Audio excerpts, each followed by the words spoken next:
Voltiamo decisamente pagina. Sotto il profilo di una oculata amministrazione si chiude bene il 2011, ma inizia male il 2012 per la provincia di Venezia. È un ente che dovrebbe essere clonato per la sua efficienza, invece lo vogliono cancellare, ha detto la Presidente Francesca Zaccariotto, giunta al suo terzo mandato alla guida della Giunta provinciale. E ricorda che nel 2012 dovrà scovare 9 milioni di euro nel già ristretto bilancio per darli allo Stato, in virtù dell'addizionale sull'energia, con conseguenti tagli alla manutenzione delle scuole e delle strade. Ma sentiamo la Presidente Zaccariotto nel suo incontro di fine anno con la stampa. Comunicare è fondamentale, noi comunichiamo attraverso di voi, è talmente fondamentale che credo che per problemi di comunicazione oggi siamo pure percepiti come enti inutili, come ben ricordava la dottoressa Salvaterra. E quindi faccio questa battuta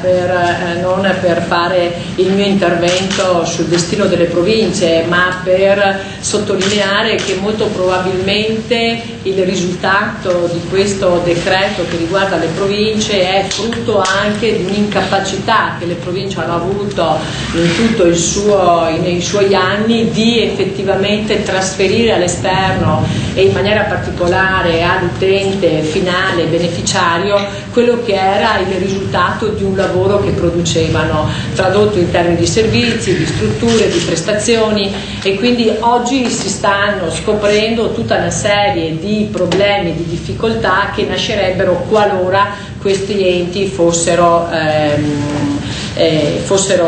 chiusi. E questo è così una riflessione significativa, perché dagli stessi sondaggi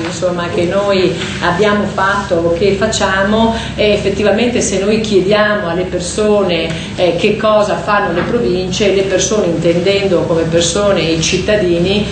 non hanno l'esatta percezione di quelli che sono i servizi che noi eroghiamo. E quindi comunicare anche con voi con chiarezza le informazioni, le notizie, io credo che sia assolutamente fondamentale, perché noi è attraverso i media che raggiungiamo l'esterno e quindi siete per noi una risorsa assolutamente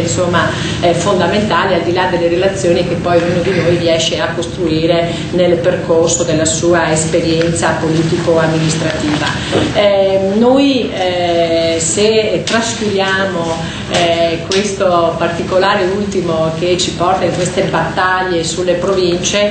potremmo dire che i 12 mesi trascorsi dell'anno sono stati 12 mesi anche di soddisfazione, perché comunque ci hanno permesso di arrivare ad una riorganizzazione dell'apparato, della struttura, che ha portato ad una ottimizzazione di quelle che sono le risorse sia economiche ma anche umane. Una piccola parentesi che ci porta a dire che abbiamo ridotto più di un milione di euro quella che è la spesa del personale, ma non abbiamo ridotto i servizi, e uno potrebbe dire: ma cosa sta a significare? Che prima non si faceva niente, che prima era mal distribuita? No, sta a significare che la riorganizzazione ha permesso anche di rivedere quello che era un sistema di lavoro, un metodo di lavoro che molto probabilmente era dispendioso, soprattutto per una struttura che è organizzata in più sedi, con più di 500 dipendenti, e che permette dei risultati oggi. Un altro esempio mi viene sul dire che in un momento di crisi come quello che stiamo vivendo, poter garantire il pagamento dei fornitori, visto e considerato che oggi le imprese, i fornitori contano molto come garanzia sugli enti pubblici, ma uno dei problemi più grossi che segnalano è quella dell'attesa molto lunga dei pagamenti. Avere un ente come la provincia che riesce, grazie ad un nuovo sistema informatico, a garantire i pagamenti dal momento del protocollo delle fatture entro addirittura 30 giorni di tempo, e chiudere l'anno sapendo che da noi nessuno avanza nemmeno un euro per servizi resi, io credo che sia un risultato assolutamente soddisfacente.